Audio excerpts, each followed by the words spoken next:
Saudi Arabia and Russia signaled on Thursday they were ready to cooperate to help stabilize the oil market after calls with United States President Donald Trump to discuss the slump in prices triggered by the end of a deal to curb output and a collapse in demand. After the deal collapsed, Russia and Saudi Arabia both said they were ready to raise production, but Russian Energy Minister Alexander Novak told Reuters on Thursday it had no plans to crank up its crude output.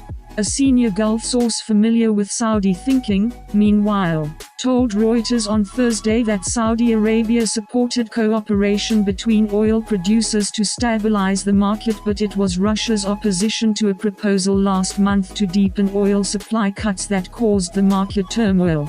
Oil prices have halved to under $26 a barrel since Saudi Arabia, de facto leader of OPEC, and other producers led by Russia failed to agree a joint supply response to the slump in fuel demand caused by the coronavirus pandemic.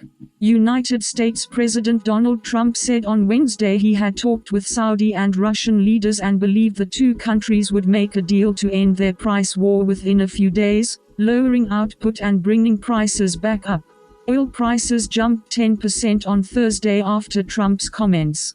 Stabilizing the oil market through output cuts is likely to be tough in the current environment because oil demand has fallen by almost a third, or at least 20 million barrels per day, meaning significant reductions would be required.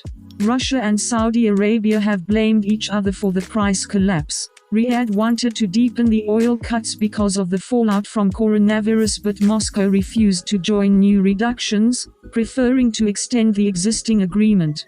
In response, Saudi Arabia slashed its crude export prices, said it would raise production to maximum capacity, and has tried to sell cheap oil to refiners that buy Russian crude. Saudi supply hit a record above 12 million barrels a day on Wednesday.